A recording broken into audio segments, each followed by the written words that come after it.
Class 12th subject maths, chapter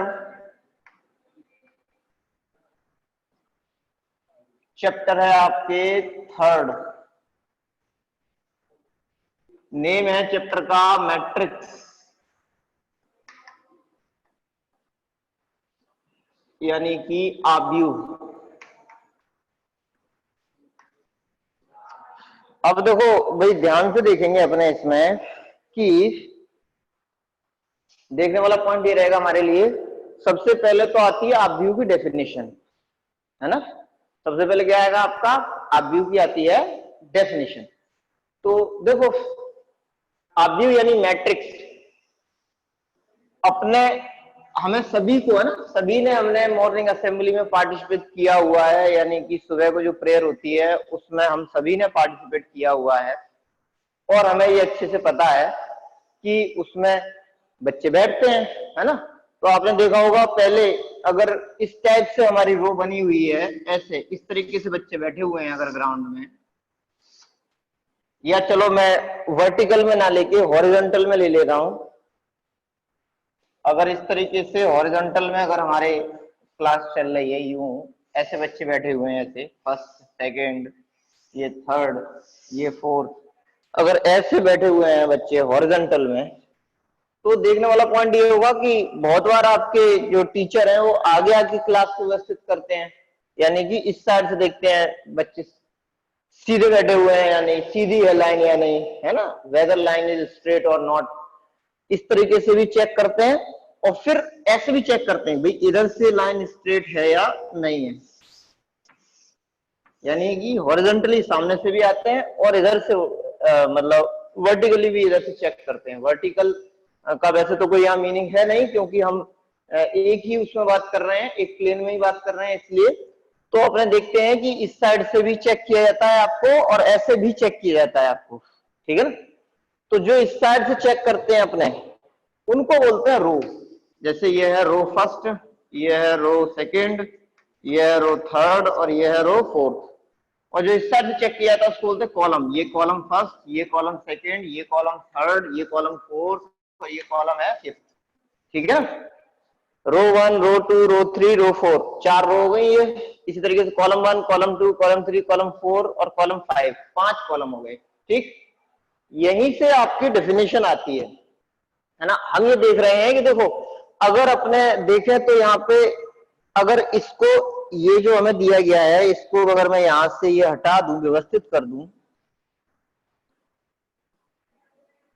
तो मैं यहाँ पे देखता हूं, आप लोगों को भी ये पैटर्न ऑब्जर्व हो रहा होगा कि ये जो बनना है ना, ये एक रेक्टेंगल है। क्या ये एक रेक्टेंगल है, ये जो बनना है वो, ठीक है।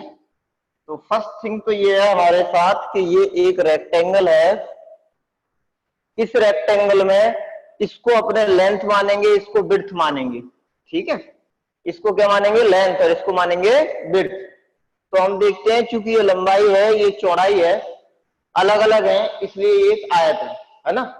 तो यहाँ पे समझने वाला पॉइंट ये, और यहाँ इन जगहों पे एलिमेंट होंगे, ये इन जगहों पे एलिमेंट्स होंगे, एलिमेंट्स, ठीक है ना।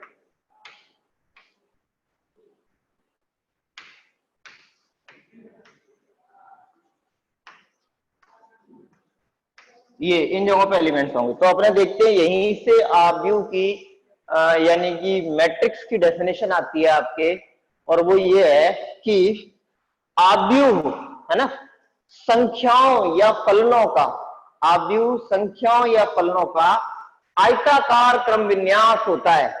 आव्यूह संख्याओं या फलनों का, मैं यहां लिख दे रहा हूं, आव्यूह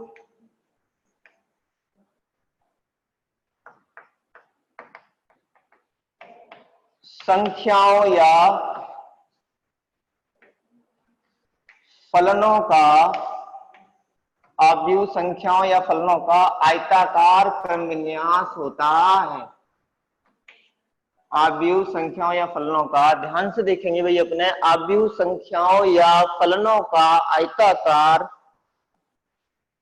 क्रम विन्यास होता है। क्रम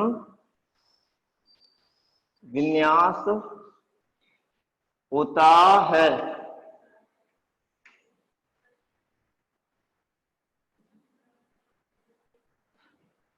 आव्यूह संख्याओं या फलनों का आयताकार क्रम विन्यास होता है। आयताकार इसलिए है क्योंकि इसमें भाई ये लेंथ है, ये विड्थ है, ये लंबाई है, ये चौड़ाई है, इसलिए आयताकार है।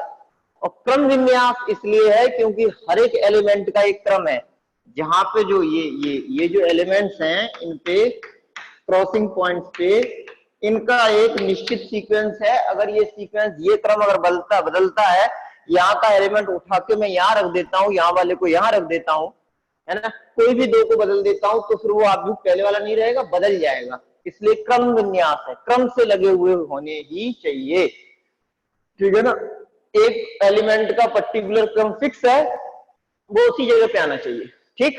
अच्छा, इसी को ही मैं अगर देखो दोबारा से सुनते हैं, आव्यूह संख्याओं या फलनों का आयताकार क्रम विन्यास होता है।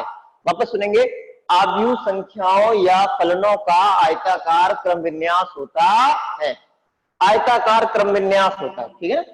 अब अगर हम इंग्लिश में बोल रहे हैं तो क्या होगा भाई, matrix is a rectangular array of numbers और functions. A matrix is a rectangular array of numbers और functions। देखो आज तो मैं इसको हिंदी में लेके चल रहा हूं, लेकिन अगर आप चाहेंगे तो फ्यूचर में आने वाले वीडियोस में मैं हिंदी के साथ में उसकी इंग्लिश भी लिख दिया करूंगा, है ना।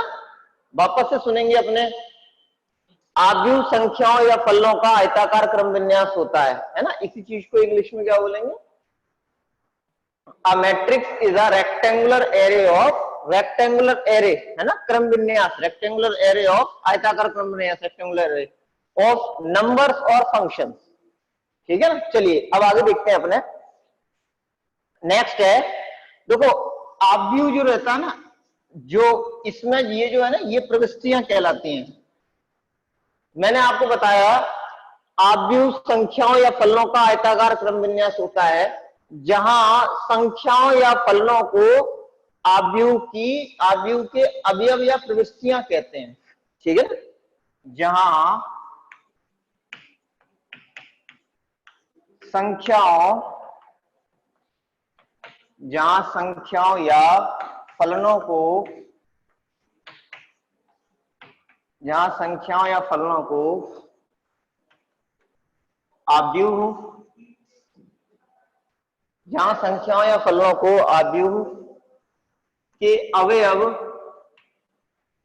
जहां संख्याओं या फलनों को आव्यूह के अवयव या प्रविष्टियां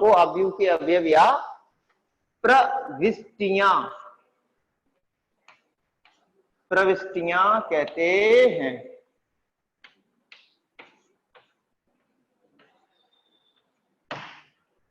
जहां संख्याओं या फलनों को आव्यूह के अवयव या प्रविष्टियां कहते हैं। संख्याओं या फलनों क्या बोलते हैं, आव्यूह के अवयव या प्रविष्टियां। अब समझने वाला पॉइंट है हमारे लिए सबसे ज्यादा, वो ये रहेगा अपने कि हम डिनोट कैसे करें। तो देखो सबसे पहले तो हम ये देखेंगे, आव्यूह को हमेशा इंग्लिश अल्फाबेट के कैपिटल लेटर से दिखाते हैं, जैसे ए है, बी है, सी है, जेड है, एक्स है, वाई है ना। ए बी सी डी से लेके एक्स वाई जेड तक किसी भी लेटर से दिखा सकते हैं अपन आव्यूह को, लेकिन लेटर कैपिटल होना चाहिए। कैसा होना चाहिए लेटर मस्ट बी कैपिटल, है ना, बड़ा अक्षर होना चाहिए अंग्रेजी वर्णमाला का, ठीक है। अच्छा, आव्यूह को तो बड़े अक्षर से दिखाते हैं, लेकिन उसका जो अवयव बनता है उसको दिखाते हैं छोटे अक्षर से। अवयव को कैसे दिखाते हैं, छोटे अक्षर से, है ना। अब इसके बाद में ये एक चीज आपको क्लियर हो गई, एक तो कि आव्यूह को दिखाते हैं बड़े अक्षर से और अवयव को दिखाते हैं छोटे अक्षर से, स्मॉल लेटर से। आव्यूह को दिखाते हैं कैपिटल लेटर से और अवयव को दिखाते हैं स्मॉल लेटर से। लेकिन यहाँ अवयव का नोटेशन या हम कहें आव्यूह का नोटेशन अभी पूरा नहीं हुआ है। उसके लिए हमें ये समझना पड़ेगा, एक तो वर्ड हमारे लिए आयताकार वाला आया था और दूसरा वर्ड आया था क्रम विन्यास। तो ये आयताकार और क्रम विन्यास, इनको और अपने को जोड़ना पड़ेगा। तो भी ध्यान से देखो, ये बहुत इंपॉर्टेंट चीज नहीं है, लेकिन इसका आना आपको आवश्यक है, इसलिए मैं बहुत बेसिक लेवल से लेके चला हूं, वेरी बेसिक लेवल से, है ना। तो अपने देखते हैं भाई, देखो ये है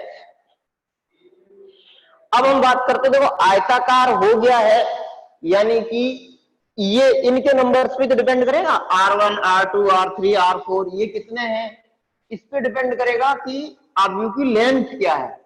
और हमें पता है कि आयत का जो आपका एरिया बनता है, देखो भाई अपने ये देखे लेते हैं कि इसमें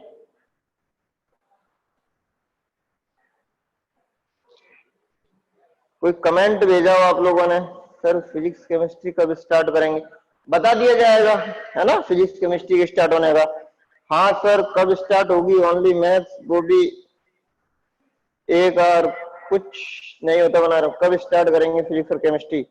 हाँ सर आप इंग्लिश में लिखा कीजिए। हाँ चलो भाई इंग्लिश में, और इसको ना इंग्लिश में और लिख दिया करेंगे, ठीक है। और भी कोई आपको प्रॉब्लम हो तो आप कमेंट बॉक्स में कमेंट करके बताएं मेरे को, है ना, मैं आपके इंस्टेंटली उसको रिजॉल्व कर दूंगा, ठीक है ना। बाकी चीजों के लिए सोचेंगे और टाइम बढ़ाने के बारे में भी सोचेंगे, है ना। मैं कुछ ऐसा करूंगा कि मैं शाम को भी लाइव, है ना, देख लिया, ठीक है। चलो आगे देखेंगे अपने, देखो सबसे पहले तो ये है संख्याओं फलनों का आव्यूह, संख्याओं या फलनों को आव्यूह के अवयव या प्रविष्टियां कहते हैं। तो हम ये देखेंगे कि अवयवों की स्थिति के हिसाब से, जैसे यहाँ पे हमने देखा 1, ये रो 1 है, ये रो 2 है, ये रो 3 है, ये रो 4 है। तो हम ये देखते हैं, मैंने आपको बताया था कि जो रेक्टेंगल है यानी कि जो आयत है, उसमें हमें देखना है कि उसकी लेंथ क्या है और विड्थ क्या है ना, दोनों चीज देखनी है। तो यहाँ पे देखो वैसे आपको लग रहा होगा सर ये तो विड्थ है, यानी ये तो क्या है आपकी चौड़ाई है, लेकिन मैं इसको, चूंकि हमें यहाँ पे इनको रो ले रहे हैं ना, इसलिए इसको मैं पहले काउंट करूंगा और इनको कॉलम ले रहे हैं इसलिए इनको बाद में काउंट करूंगा। तो देखो हमें पता है यहाँ पे 4 है ना, 4, ये 4 रो है तो उसको पहले लिख दूंगा मैं 4 को, और इनटू 4 के बाद में इसमें कितने 5 कॉलम है तो उसको मैं ऐसे लिख दूंगा ये। अब ये हो गया आपका साइज इसका आयत का, है ना, जो क्यों मैं पता है आव्यूह आयताकार क्रम विन्यास है तो आयत का साइज हो गया ना। इसको हम बोलते हैं ऑर्डर, इसको अपने क्या बोलते हैं, ऑर्डर, यानी कि कोटि किसकी, आव्यूह की, इसको अपन बोलते हैं आव्यूह की कोटि। तो अपने देखेंगे भाई मैं यहां तो नंबर्स लिख सकता हूं क्योंकि मुझे पता है मैंने इसको कंसीडर किया है, इसलिए तो इसको तो मैंने यहाँ पे संख्याओं में लिख दिया है। और जब हम डिनोट करेंगे तो हमें पता तो है नहीं कि भाई कितने पंक्तियों का या कितने स्तंभों का हम आव्यूह ले रहे हैं, तो वहां पे मैं m पंक्तियां लेके चलूंगा और n कॉलम। तो इसको दिखाएंगे अपन किस उसका ऑर्डर का, m इंटू एन ऑर्डर का, किस ऑर्डर का दिखाएंगे अपने, m इंटू एन ऑर्डर का, ठीक। चलिए अब देखते हैं इसके बाद, ये तो हो गया भाई आपका आव्यूह का ऑर्डर, ये हो गया आव्यूह का ऑर्डर जो बाकी आव्यूहों से इसको अलग करेगा। दूसरी चीज, अब अंदर अवयव लिखा हुआ ना, अवयव का भी तो पता होना चाहिए, अवयव कितने हैं, बहुत अवयव है ना, जितने भी ये क्रॉसिंग पॉइंट्स हैं उन सभी पे अवयव है। तो कौन से नंबर का यहाँ पे अवयव लिखा हुआ है, उसके लिए हम अवयव के लिए भी 2 संख्याएं दिखाते हैं। तो देखो ध्यान से देखेंगे, पहले तो हम अवयवों का अरेंजमेंट, इस जगह पे जो अवयव लिखा हुआ ना, मैं यहाँ पे ए मान ले रहा हूं इसको, वो चूंकि हम देख रहे हैं कि ये R1 वाली लाइन और ये C1 वाली लाइन दोनों के क्रॉसिंग पॉइंट पे पड़ा है, इसलिए R1 का 1 पहले आ गया और C1 का 1 बाद में आ गया, यानी कि ये अवयव A11 है, ठीक। उसके बाद में मैं इसको लेके चलूंगा तो ये क्या है आपके, ध्यान से देखेंगे, ये चूंकि R2 पहले हम पंक्ति लिखते हैं फिर स्तंभ दिखाते हैं, देखो तो पंक्ति पहले लिखी है मैंने रो 1 और फिर कॉलम वाला 1, ठीक है ना। अब इसमें देखते हैं ये रो 2 में है, यानी कि पहले मैंने पंक्ति को डिनोट करने वाला लिख दिया है, उसके बाद फिर स्तंभ को डिनोट करने वाला लिख दिया, तो A21 हो गया ये, ठीक। उसके बाद यहाँ पे जो एलिमेंट आएगा ये R3 और C1 को क्रॉस करने वाला पॉइंट है, इसलिए ये क्या हो जाएगा A, और R3 का 3 और C1 का 1, A31। ऐसे ही हम इसको देखेंगे तो ये क्या हो जाएगा A41, ठीक है ना। इसी तरीके से मैं इसको देखूंगा तो ये क्या हो जाएगा A, और ध्यान से देखेंगे ये रो 1 है, ये कॉलम 2 है, तो रो 1 कॉलम 2, A12 हो गया।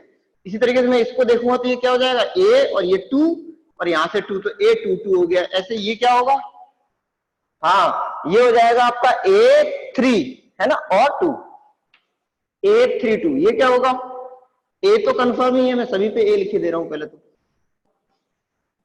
ए का आना तो क्या है आपके कंफर्म है, क्योंकि हम अवयव को ए से डिनोट कर रहे हैं। यहाँ पे बी होता तो बी से डिनोट करते हैं, लेकिन स्मॉल में लेते हैं, ये ध्यान रखने वाला पॉइंट है ना। तो अपने देखते हैं यहाँ पे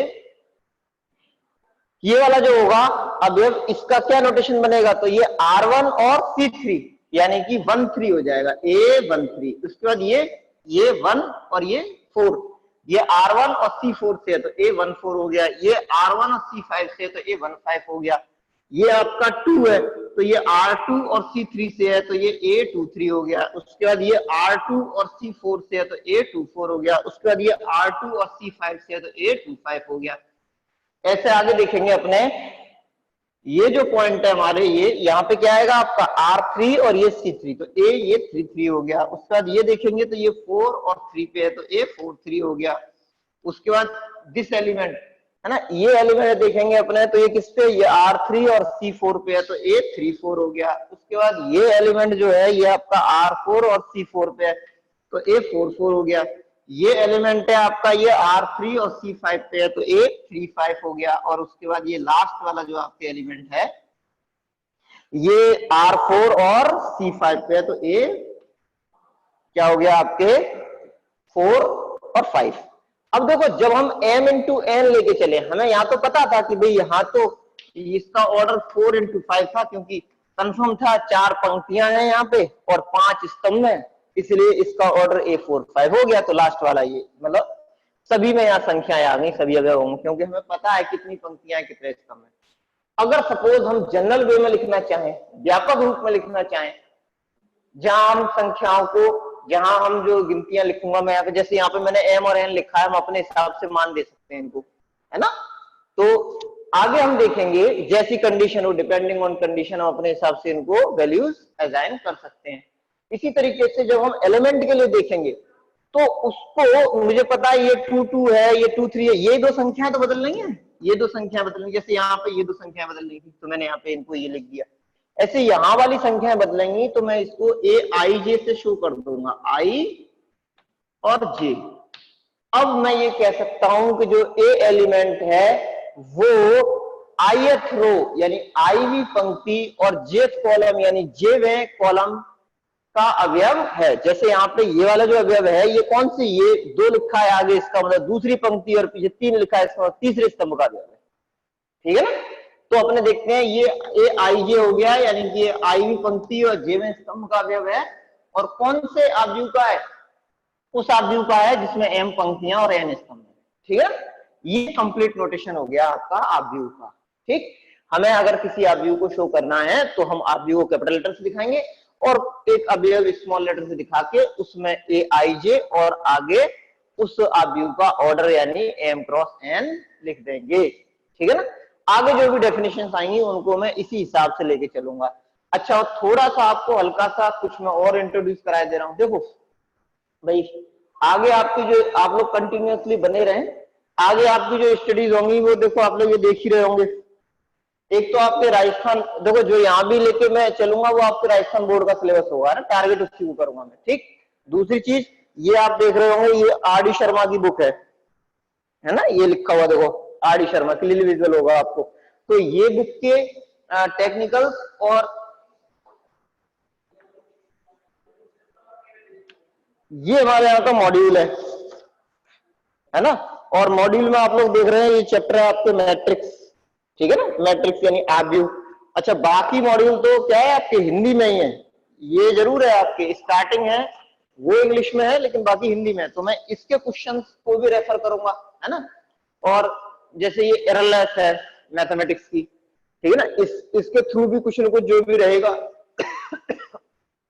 वो कंसिडर करूंगा यहाँ पे। और मैंने जो ट्रिक्स डेवलप की हैं जिनसे, मतलब इन बुक्स के क्वेश्चंस को जो मैंने अभी अभी आपको दिखाई हैं, उन बुक्स के क्वेश्चंस को उन ट्रिक्स के हिसाब से किस तरीके से करें ताकि आपके जल्दी से जल्दी आंसर आ सके और आगे कंपटीशंस में या यहाँ के एग्जाम में भी 12th बोर्ड के आपको काफी आसानी रहे, है ना। तभी तो 100 मार्क्स आप लोग अचीव कर पाएंगे, तभी तो 100 मार्क्स स्कोर कर पाएंगे आप लोग, ठीक है। तो भाई बहुत ध्यान से इसको देखें, और भी कोई आपकी प्रॉब्लम रहती है तो आप कमेंट बॉक्स में बताएं, मैं इमीडिएटली उसको रिजॉल्व कर दूंगा, उसके बाद ही आगे चलूंगा, ठीक है ना। तो अपने देखते हैं यहां तक क्या आपको, यहां तक तो आपको आ गया होगा ये, ठीक है ना। अच्छा, दूसरा ये है कि भाई ये संख्याओं या फलनों का मतलब ही यही है, यहाँ संख्या भी हो सकती है, यहाँ हो सकता था 4, यहाँ 5 हो सकता था, सपोज ए 1 1 = 4 हो सकता था, यहाँ 5 हो सकता था, इस जगह पे सपोज 6 है, ये 7 है, ऐसे नंबर्स हो सकती हैं। अच्छा, नंबर्स नहीं भी रहती हैं तो ऐसे भी हो सकता था भाई, यहाँ पे हो जाता आपका साइन अल्फा, ये हो जाता कॉस अल्फा, तो ये आपके क्या है, फंक्शंस है, यानी कि फलन, ठीक है ना। क्लियर हो गया होगा आपको। अब मैं नेक्स्ट यानी कि इससे अगला वो लेता हूं, ये आव्यूह की डेफिनेशन, कंप्लीट डेफिनेशन है भाई आव्यूह की, यहां से इसको आप लोग नोट कर लें, है ना, व्यवस्थित तरीके से, या इसका आप लोग स्क्रीनशॉट कैप्चर कर लें, ताकि कभी भी कोई भी आपके डाउट रहे तो आप लोग मेरे को बता सके कि सर उस लेक्चर में उस पॉइंट पे हमारे को प्रॉब्लम थी, ठीक है ना। तो मैं उसको आपके लिए आपको सॉर्ट आउट करके उसके बाद ही आगे स्टेप लूंगा, ठीक है ना। तो अपने देखते हैं कि भाई ये यहाँ पे डेफिनेशन इसकी कंप्लीट होती है। इसके बाद में मैं दूसरा आर्टिकल लेता हूं, जो कि है आपका आव्यूह का ऑर्डर या कोटि, है ना, ऑर्डर ऑफ अ मैट्रिक्स या आव्यूह की कोटि। यहां तक कोई दिक्कत हो तो आप लोग मेरे को कमेंट करके बताएं।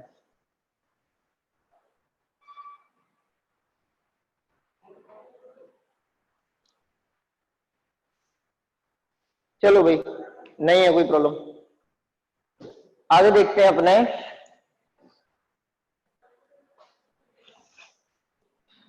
मैं इसको रब किए देता हूं।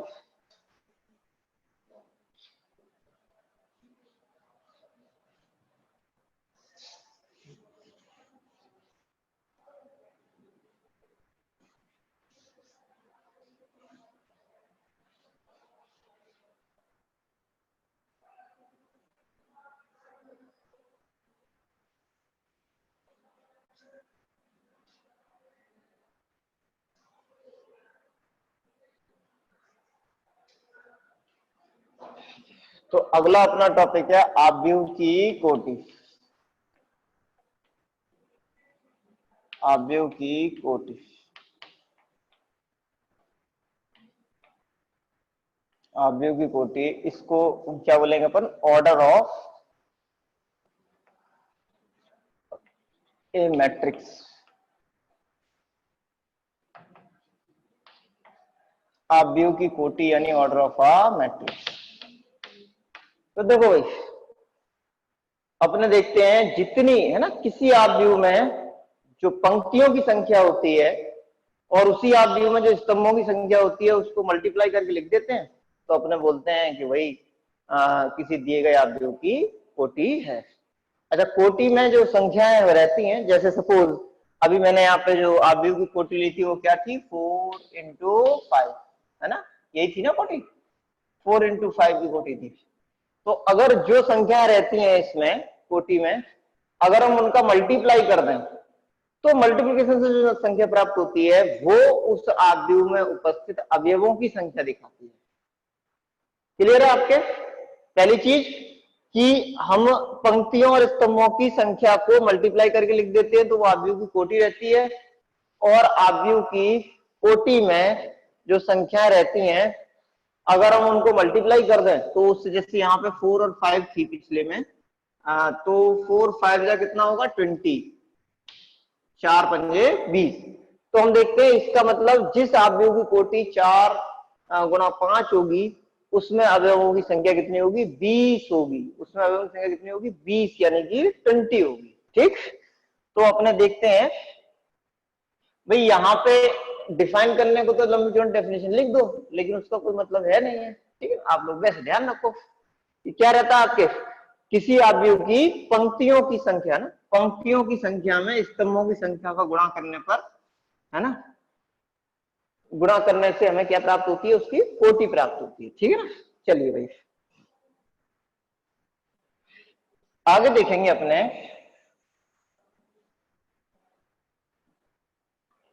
नेक्स्ट है, देखो मैंने order of a matrix discuss की, यानी कि आव्यूह की कोटि डिस्कस की। अब कोटि के ही आधार पे, है ना, यानी ऑर्डर के आधार पे हम अवयवों की संख्या निकालते हैं। और अगर उल्टा दिया हुआ हो, यानी कि अवयवों की संख्या दी गई हो, आपको क्या दिया गया हो, अवयवों की संख्या दी गई हो, तो हम उन अवयवों की संख्या से पॉसिबल कोटियां, यानी कि संभव, है ना, ऑर्डर क्या क्या होंगे, पॉसिबल ऑर्डर्स क्या क्या होंगे, संभव कोटियां क्या क्या होंगी, वो भी हम निकाल सकते हैं। जैसे सपोज अगर हम मानते हैं कि किसी आव्यूह में 32 अवयव हैं, 32 एलिमेंट्स हैं। कितने एलिमेंट्स हैं किसी आव्यूह में? 32 अवयव हैं, 32। तो इस आव्यूह की संभव कोटियां क्या होंगी, है ना। देखो 32 अवयवों वाले, ये क्वेश्चन है आपका, 32 अवयवों वाले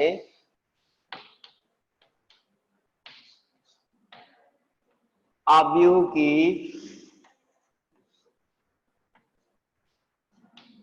संभव कोटियां, 32 अवयवों वाले आव्यूह की संभव कोटियां ज्ञात करो। Find out possible orders of a matrix having 32 elements, है ना। Find out the possible orders of a matrix having 32 elements, है ना। ऐसा अवयव जिसमें ऐसा आव्यूह जिसमें 32 अवयव हो, उसकी संभव कोटियां हमारे को फाइंड आउट करनी है। तो देखो अपने क्या करेंगे, जो नंबर है ना 32, हमें पता है इसको दो नंबर्स के मल्टीप्लीकेशन में लिखना है, क्योंकि जो ऑर्डर बनता है, जो कोटि बनती है, वो क्या होती है, m इंटू एन, जहां m क्या है, पंक्तियों की संख्या, पंक्तियों की संख्या है, और n क्या है, स्तंभों की संख्या, स्तंभों की संख्या। ठीक, तो अपने देखेंगे इसमें कि यहां से हमें एक चीज क्लियर रहती है, वो ये है कि हम जितने भी इसके फैक्टर्स कर पाएंगे, यानी जितने तरीके से इसको दो संख्या में तोड़ के लिख पाएंगे, उतनी ही इसकी संभव कोटियां हो जाएंगी। तो देखो सबसे पहले तो एक सभी का फैक्टर होता है, प्रत्येक संख्या का एक गुणनखंड होता ही है ना। ये आपके छोटी क्लासेस में, है ना, जो वेरी बिगिनिंग की जो क्लासेस रहती हैं, मतलब वेरी बिगिनिंग मतलब छठी सातवीं, पहली दूसरी नहीं, है ना, 6, 7, 8 में आपके फैक्टर्स आते हैं। तो वहां आपको बताया जाता है कि जो 1 है वो सभी नंबर्स का एक फैक्टर होता है। अब अगर एक नंबर मैंने 1 ले ली, तो 1 में कितने का मल्टीप्लाई करूंगा, अगर 32 आ जाए, तो एक में 32 का मल्टीप्लाई करेंगे, तभी तो 32 आएंगे। 1 इंटू 32 इज 32। ठीक, तो पहली तो आपकी संभव कोटि हो गई 1 गुणा 32। अब इसके बाद एक के बाद में, चूंकि यहाँ पे देखो, यहाँ पे इकाई का अंक यानी यूनिट प्लेस डिजिट है, वो कितनी है, 2 है।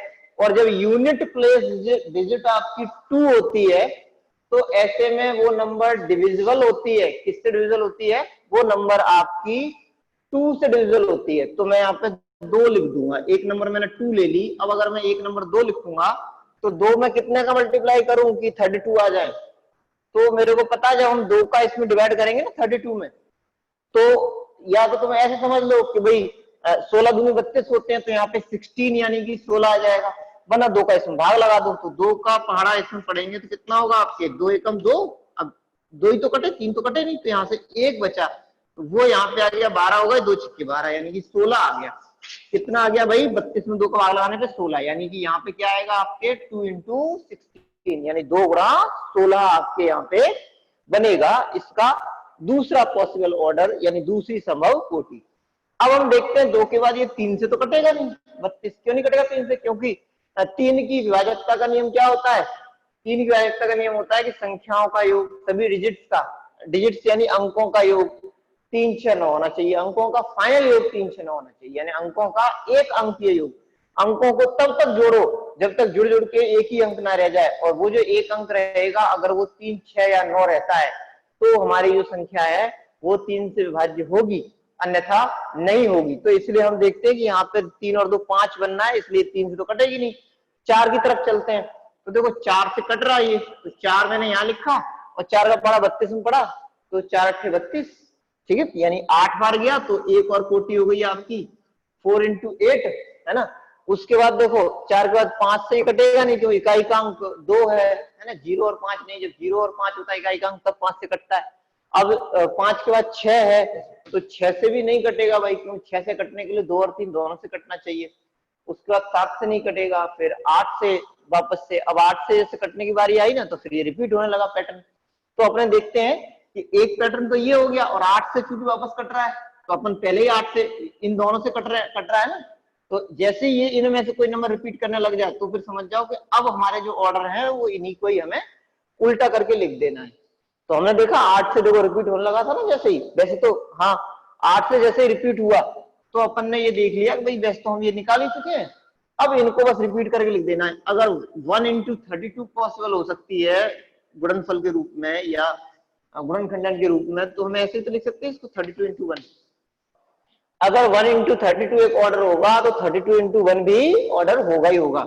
आगे देखेंगे 2 into 16 अगर ऑर्डर है तो 16 into 2 भी ऑर्डर होगा। 4 into 8 ऑर्डर है तो 8 into 4 भी ऑर्डर होगा। यानी कि अच्छा चलो भाई देखो मीटिंग कंप्लीट हो रही है, इसलिए यहां तक का आज अपने यहीं पे ही फिनिश करते हैं इसको। ऑर्डर आपको समझ में आ गया होगा, बाकी हम कल लेंगे। जय माता।